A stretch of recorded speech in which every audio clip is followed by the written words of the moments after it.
interest. You stated this already, but just for the record, you viewed the whole video, right? The whole 2-hour video. The November 23, Yes. sir. Yes. Yeah, that's it. isang beses, sir.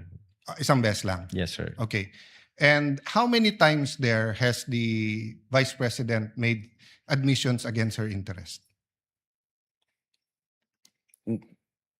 No, sir, ang tinutukoy ko pong admissions against interest doon sa November 26, sir.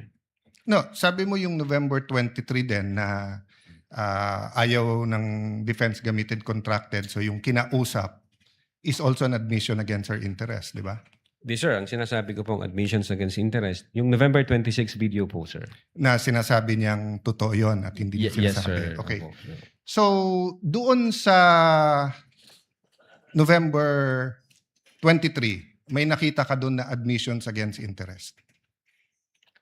Insofar as I'm concerned, na nireiterate niya. Hindi, not reiterate. Siguro para malinaw, in your mind or as a lawyer or as an NBI agent, what is an admission against interest? Yun nga po yung ini-explain ko po kanina. Ito po yung isang bagay na ginawa ng isang tao na Hindi ginawa, sinabi. sinabi Kasi ng, it's admission eh. Apo, sinabi ng isang tao na ikakasira niya, but then instead of denying na sinabi niya yon, inadmit pa niya ito, nireiterate Okay, niya. very clear yon. And you and Agent John Mark Kalilong said that the basis of the investigation was the November 23 video, the basis sa inyong affidavit of investigation sa nag-file ng kaso is certain portions of the November 23 video. As well as So, the November, as well as the As well as October 8, other evidence. Okay. Apo. Sa November 23, ilan ang admission niya against interest?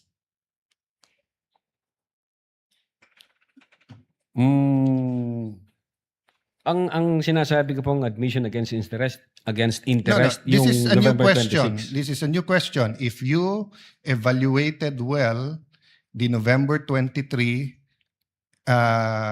video, is there any circumstance in that video that you believe that the Vice President made admissions against her interest?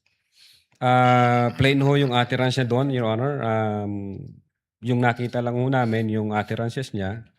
Insofar as I'm concerned, yung admission against interest nangyari nung November 26. Mr. Witness, sagutin niyo na lang ako. Lahat ng admissions are utterances. Yes, sir. Okay? Admissions is verbal. 'Di ba? Hindi ito yung parang admission sa court. Pwede mo i-admit yung documentary evidence, pwede yung object evidence, pwede yung statements. When we talk about admissions against interest, especially in context of what we're talking about, may statement na laban sa interest niya. Yes, sir. So tinatanong ko dun sa buong video, meron ka bang nakita? Wala. Yes or no lang yun, meron or wala. O meron at wala, hindi yes or no. Kayo nag-evaluate nun eh. Meron o wala? Admissions against her interest. Yes, sir. The fact na in-utter niya yun. O which one nga? So meron ilan at ano yun?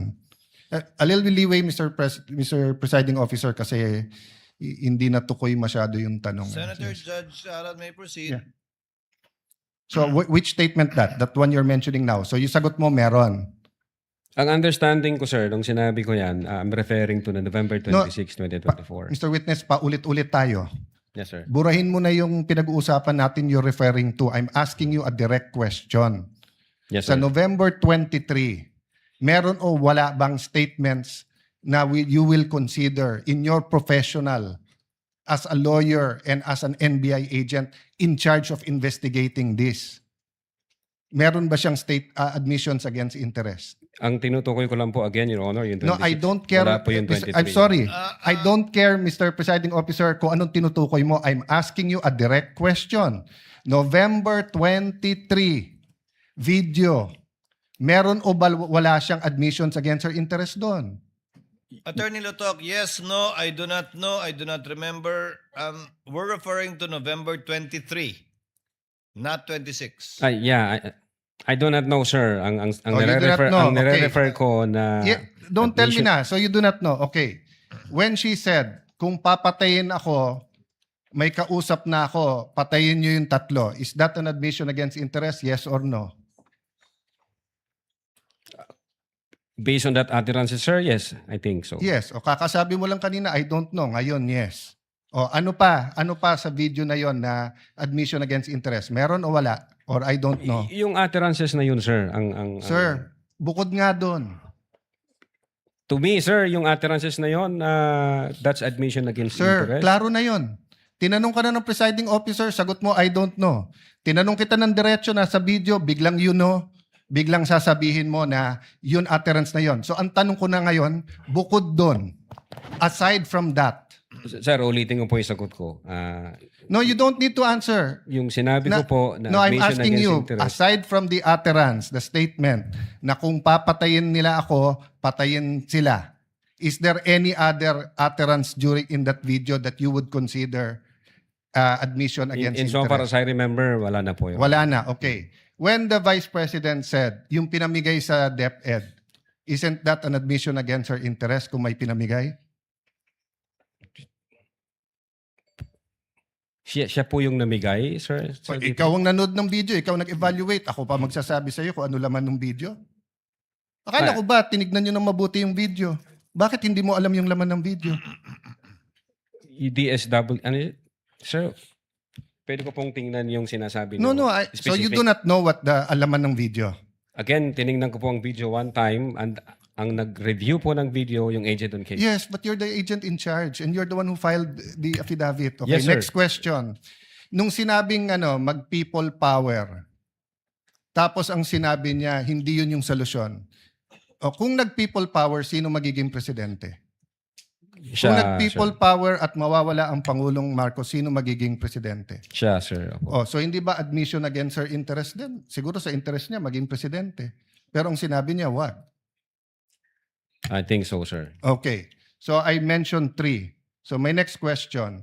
When you have an admission against interest, do you take the whole admission or you can cut it up into parts?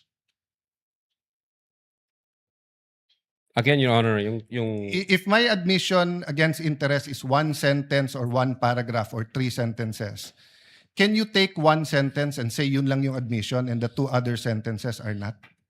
Can you divide I it think up? it should be the whole, sir. The whole sentence. So the whole sentence niya, nung sinabi niyang kung papatayin ako, is pinagbibintangan niya yung tatlo na papatayin siya. So if you say it's an admission against interest and you believe it, you also have to believe na papatayin siya nung tatlo.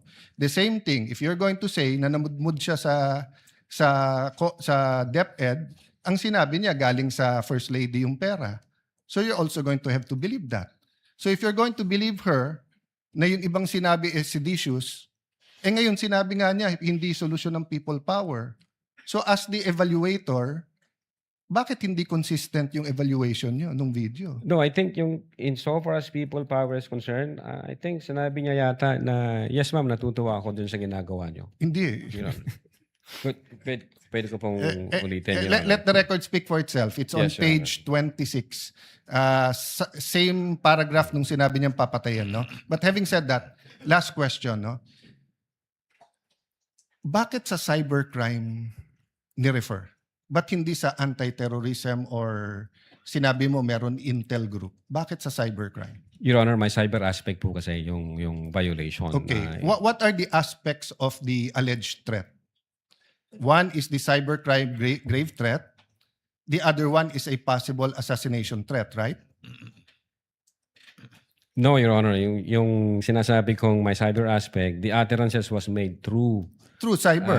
And the by, utterance, in accordance with you, constitute grave threat. yes, sir. But if she meant it, and if it is true, and if it is accurate, it's also an assassination plot, isn't it?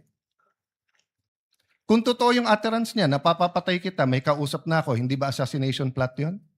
Maybe, sir, yes. No, hindi maybe. NBI kayo nag-aano eh. May nagsabi sa presidente, papatayin kita. How much plain can that be as an assassination plot? That's why, sir, may validation process. That's sir. why may validation. Kaya yung tanong ko, ano ba mas mabigat, yung assassination plot o yung cyber aspect? No, Your Honor. No, diretso yung tanong. Hindi no. Anong mas mabigat? It's a direct question. If you were NBI director now or whatever, you were PNP chief, dalawang iniimbestigahan mo, yung cyber aspect na pwedeng cyber libel, pwedeng grave threat, at yung assassination plot, ano mas mabigat sa dalawa? Ano yung prioritize mo? Your Honor, yung cyber aspect, based on the law, mag-a-add siya ng 1 degree higher doon sa... So, magdidebate tayo kung anong higher. Papabayaan mong mapatay ang presidente. Kindly wind up, Senator Yes, Judge I'm Allen. winding up. The point I want to make, Mr. President, is whether I was the PSC, the Executive Secretary, NBI, or an ordinary citizen, my first concern is wag mapatay ang presidente. Yes, sir. But instead of the NBI director taking it upon himself, giving it to the anti-terrorist or to the intelligence, sa cybercrime binigay.